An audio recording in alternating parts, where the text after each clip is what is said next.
오늘 하나님의 말씀은 욥기서 41장 1절에서 34절까지 말씀입니다. 네가 낚시로 리워야단을 끌어낼 수 있겠느냐? 노끈으로 그 혀를 맬 수 있겠느냐? 너는 밧줄로 그 코를 꿰를 수 있겠느냐? 갈고리로 그 아가미를 꿰을 수 있겠느냐? 그것이 어찌 네게 계속하여 간청하겠느냐? 부드럽게 네게 말하겠느냐? 어찌 그것이 너와 계약을 맺고 너는 그를 영원히 종으로 삼겠느냐? 네가 어찌 그것을 새를 가지고 놀듯 하겠으며 네 여종들을 위하여 그것을 내어두겠느냐? 어찌 장사꾼들이 그것을 놓고 거래하겠으며 상인들이 그것을 나누어 가지겠느냐? 내가 능히 많은 창으로 그 가죽을 찌르거나 작사를 그 머리에 꽂을 수 있겠느냐? 내 손을 그것에게 얹어보라. 다시는 싸울 생각을 못하리라. 참으로 잡으려는 그의 희망은 헛된 것이니라. 그것의 모습을 보기만 해도 그는 기가 꺾이리라. 아무도 그것을 격동시킬 만큼 담대하지 못하거든 누가 내게 감히 대항할 수 있겠느냐? 누가 먼저 내게 주고 나로 하여금 갚게 하겠느냐? 온 천하에 있는 것이 다 내 것이니라. 내가 그것의 지체와 그것의 큰 용맹과 늠름한 체구에 대하여 잠잠하지 아니하리라. 누가 그것의 겉가죽을 벗기겠으며 그것에게 겹재가를 물릴 수 있겠느냐? 누가 그것의 턱을 벌릴 수 있겠느냐? 그의 둥근 이틀은 쉼이 두렵구나. 그의 질비한 비늘은 그의 자랑이로다. 튼튼하게 봉인하듯이 닫혀있구나. 그것들이 서로 달라붙어 있어 바람이 그 사이로 지나가지 못하는구나. 서로 이어져 붙었으니 능히 나눌 수도 없구나. 그것이 재채기를 한즉 빛을 발하고 그것의 눈은 새벽의 눈꺼풀빛 같으며 그것의 입에서는 횃불이 나오고 불꽃이 튀어나오며 그것의 콧구멍에서는 연기가 나오니 마치 갈대를 태울 때 솥이 끓는 것과 같구나. 그의 입김은 숯불을 지피며 그의 입은 불길을 뿜는구나. 그것의 힘은 그의 목덜미에 있으니 그 앞에서는 절망만 감돌 뿐이구나. 그것의 살껍질은 서로 밀착되어 탄탄하며 움직이지 않는구나. 그것의 가슴은 돌처럼 튼튼하며 맷돌 아랫짝같이 튼튼하구나. 그것이 일어나면 용사라도 두려워하며 달아나리라. 칼이 그에게 꽂혀도 소용이 없고 창이나 투창이나 화살촉도 꽂히지 못하는구나. 그것이 쇠를 지푸라기같이 놋을 썩은 나무같이 여기니 화살이라도 그것을 물리치지 못하겠고 물맷돌도 그것에게는 겨같이 되는구나. 그것은 몽둥이도 지푸라기같이 여기고 창이 날아오는 소리를 우습게 여기며 그것의 아래쪽에는 날카로운 토기 조각 같은 것이 달려있고 그것이 지나갈 때는 진흙바닥에 도리깨로 친 자국을 남기는구나. 깊은 물을 솥에 물이 끓음 같게 하며 바다를 기름병같이 다루는도다. 그것의 뒤에서 빛나는 물줄기가 나오니 그는 깊은 바다를 백발로 만드는구나. 세상에는 그것과 비할 것이 없으니 그것은 두려움이 없는 것으로 지음받았구나. 그것은 모든 높은 자를 내려다보며 모든 교만한 자들에게 군림하는 왕이니라. 오늘 말씀에는 또 다른 동물이 하나가 등장을 합니다. 1절에 보면 내가 낚시로 리워야단을 끌어낼 수 있겠느냐? 노끈으로 그 혀를 맬 수 있겠느냐? 여기 보면 리워야단이라는 동물이 등장을 합니다. 지금은 이 리워야단이라는 이 동물이 없어요. 존재하지 않아요. 그러니까 뭔지 몰라요. 이 말씀대로 묘사된 것을 그대로 나타낸 동물이 없어요, 솔직히. 근데 뭐 이렇게 생각할 수 있어요. 물에서 낚시한다고 그랬으니까 물에 있어요. 7절에 보면 내가 능히 많은 창으로 그 가죽을 찌르거나 작사를 그 머리에 꽂을 수 있겠느냐. 8절에 내 손을 그것으로 얹어보라. 다시는 싸울 생각을 못하리라. 그러니까 껍질이 굉장히 단단한 동물이다 라고 생각할 수 있어요. 그러다 보니까 사람들이 굉장히 큰 악어를 얘기하나? 라고 생각을 해요. 예. 또 13절에 보면 그것의 겉가죽을 벗기겠으며 그것으로 제 갈을 물릴 수 있겠느냐. 그러니까 제갈을 물리기 힘드니까 입이 크다라고 생각하니까 악어란 생각을 할 수 있고 14절에 누가 그것의 턱을 벌릴 수 있겠느냐. 그의 둥근 이틀은 심히 두렵구나 라고 악어를 생각하기가 쉬워요. 근데 뒤에 나온 거냐 보면 15절 그 질비한 비늘이 있어요. 이건 비늘이 있어요.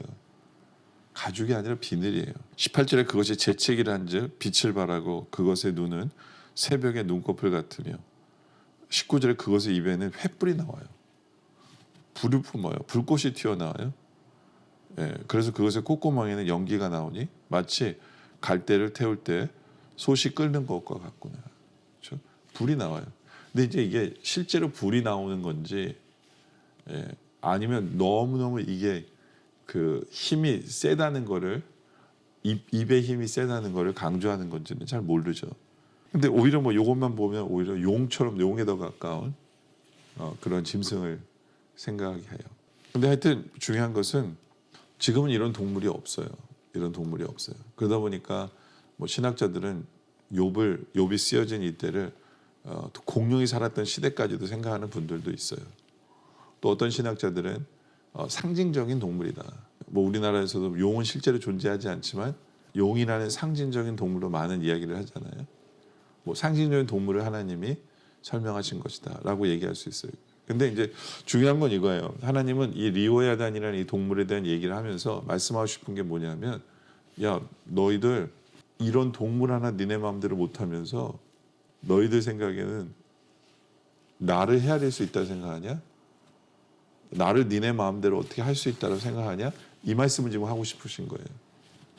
이 말씀을 하고 싶은 거죠. 그래서 2절에 너는 밧줄로 그 코를 꿰 수 있겠느냐? 갈고리로 그 아가미를 꿰 수 있겠느냐?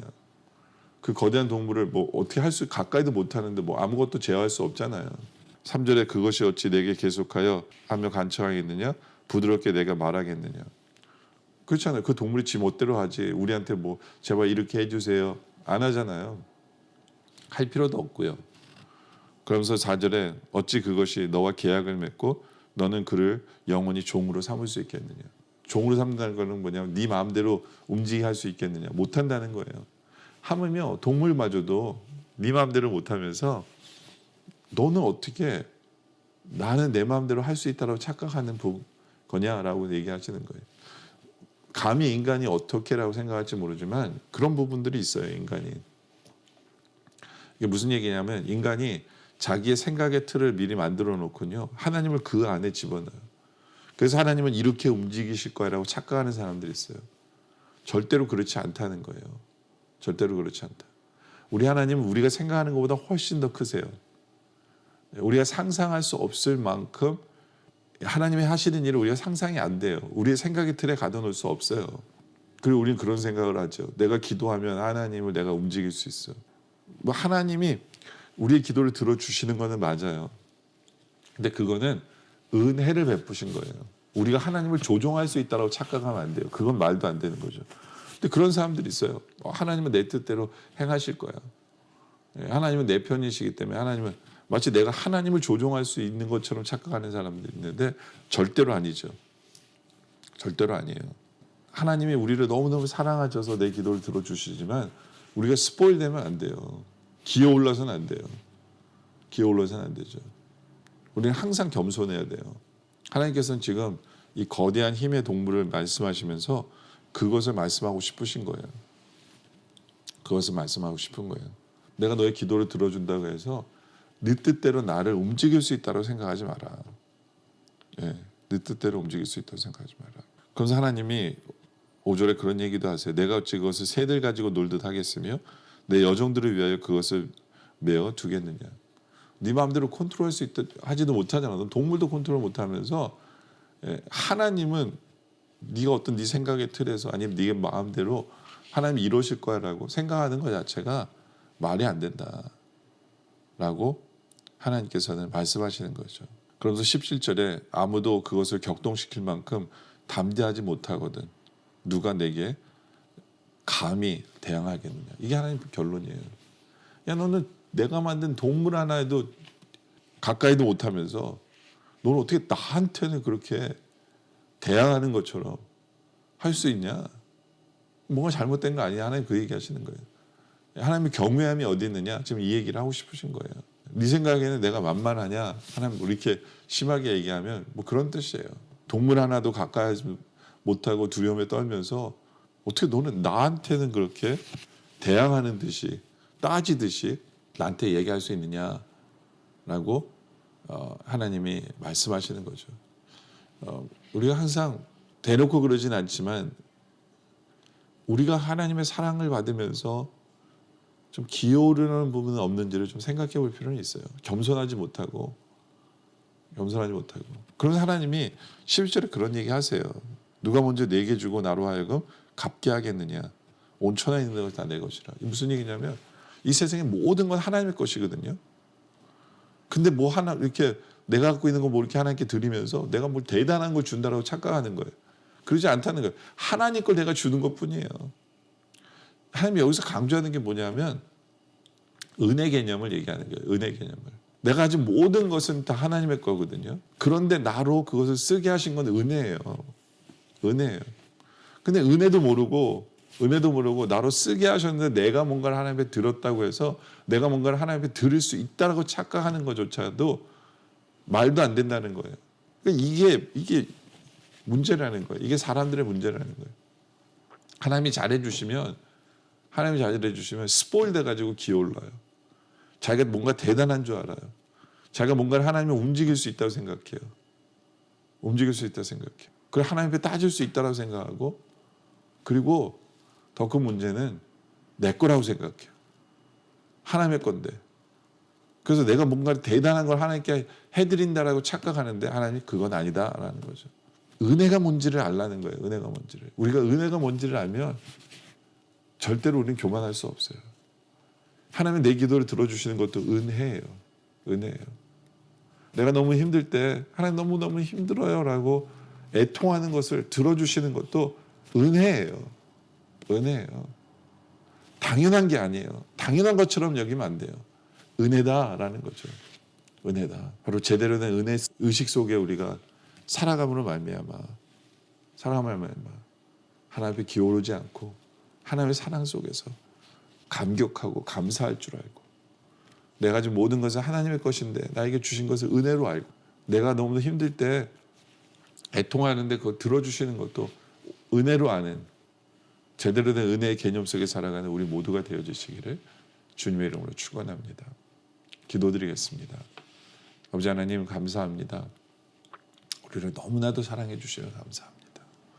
우리 기도에 응답해 주시며 감사합니다. 우리가 힘들고 괴로울 때 하나님 앞에 그것을 쏟아부을 때 들어주시며 감사합니다. 하나님이 들어주시고 응답해 주시고 해주신다고 해도 그걸 당연한 것을 여기는 우리들 되지 않게 하여 주시옵소서. 그 모든 것이 은혜임을 제대로 알게 하여 주시옵소서.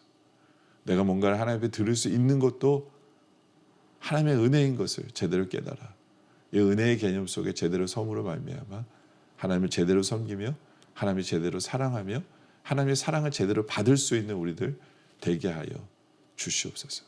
오늘 말씀에 감사드립니다. 계속된 기도 속에 주님 함께하여 주시옵소서.